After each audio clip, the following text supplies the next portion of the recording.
Hello and welcome students. In the last video, we have learned about protein synthesis. Now in this video, we are going to discuss about evolution and evidences of the evolution. Now listen about what is meant by evolution. The gradual change occurring in living organisms over a long duration that is called evolution. Evolution is very slow going process through which development of organisms is achieved. Students, changes occurred in stars and planets in the space to the biosphere present on the Earth are included in the study of evolution. Due to the natural selection, there are continuous changes in the specific characters of several generations of living organisms, and therefore new species of that living organisms are formed. Students, approximately 3.5 billion years ago, life was not present on the earth. At the beginning, there have been only simple element in the ocean and then simple type of organic and inorganic compounds may have been formed from those. Complex compounds like proteins and nucleic acid may have formed over the long period from those simple compounds. Then first primitive type of cells may have been formed from the mixture of different organic and inorganic compounds. The number of those cells have increased at the cost of surrounding chemicals. And then according to the principle of natural selection, some cells they may have shown good growth and some may have perished. Students, at present, crores of species of plants and animals are present on the earth.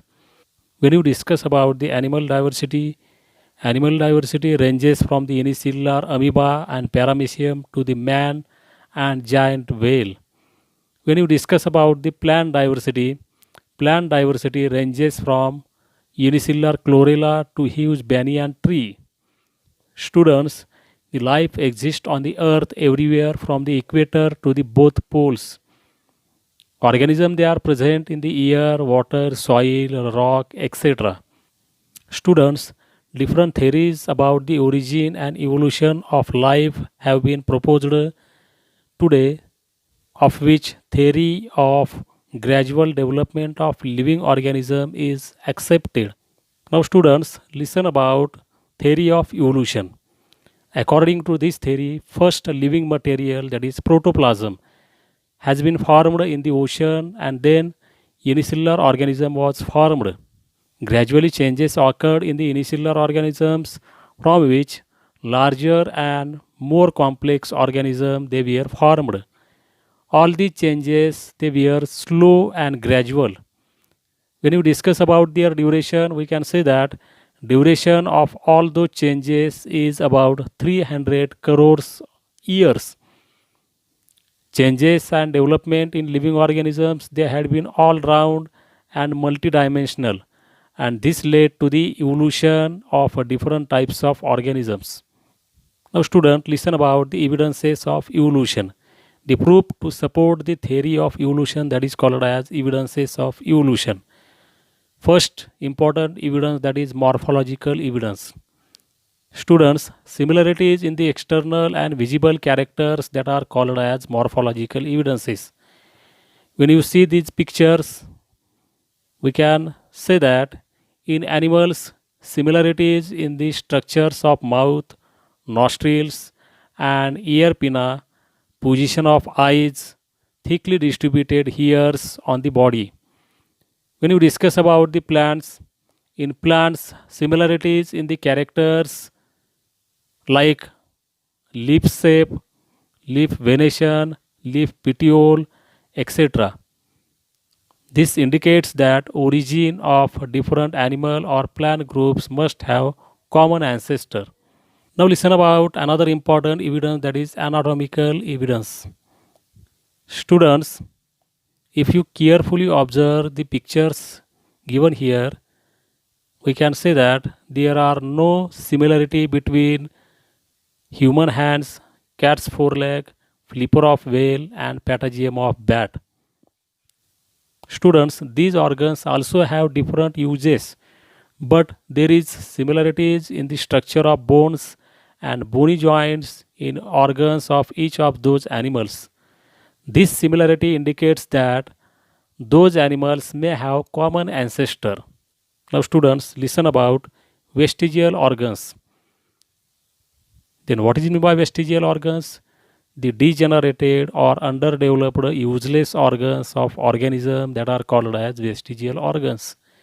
In living organisms, sudden development of new tissues or organs for living in changing environment is not possible. Instead of that, existing organs undergoes gradual changes. Specific structure which are present in the body, they are useful under certain situation, but same structure under a different situation may become useless or even harmful. Due to natural selection, such structure begins to degenerate and it takes thousands of years to disappear. Such organ is non-functional in certain organisms, but it may functional in other organisms, that is, it is not vestigial in other organisms. We can take some of the examples. Appendix, which is useless to human, but it is useful and fully functional in the ruminants. Similarly, muscles of ear pinna, which are useless in human beings, but they are useful in monkeys for the movement of ear. Other vestigial organs which are present in the human body, that are tailbone, that is coccyx, wisdom teeth, and body hairs. Now students, listen about the next important evidence, that is paleontological evidence. Remnants of living organisms or their impressions which are preserved underground is called as fossils. The study of fossil is an important aspect in the study of evolution. Students, carbon dating is one of the important technique to understand the age of fossil. Alive animals and plants consume carbon continuously in their life, but this process ends after their death, and then only the decaying process of carbon 14 occurs continuously. Carbon 12 is non radioactive, therefore, the ratio between carbon 14 and carbon 12 changes continuously. The time passed since the death of animal or plant, they can be calculated by measuring the radioactivity of carbon 14 and a ratio of carbon 14 and carbon 12 present in their body. This is the carbon dating method. Then what are the uses of this carbon dating method? This carbon dating method, they are used in paleontology for determining the age of human fossils and manuscripts, deducing the information about other former organisms. For example, invertebrates gave rise to vertebrates gradually during evolution.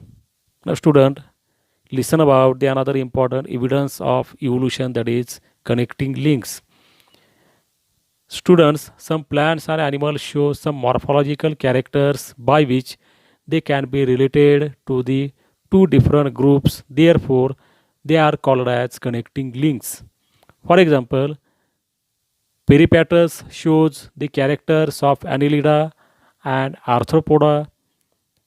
That means in Peripatus there is segmented body, thin cuticle, and parapodia like organs are present.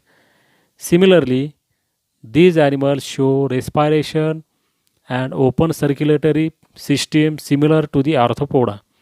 And this indicates that peripatus is the connecting link between Annelida and arthropoda.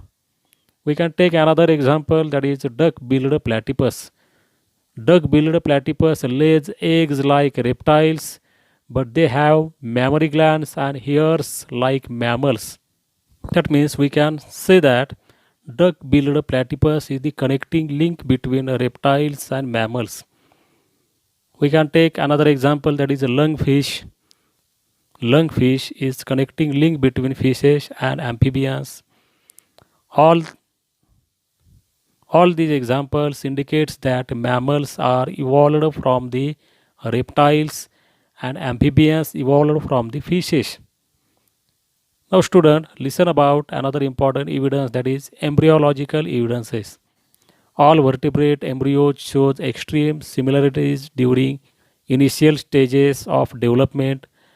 These similarities disappear gradually in later development, and these similarities in initial stages indicate that the common origin of all those animals.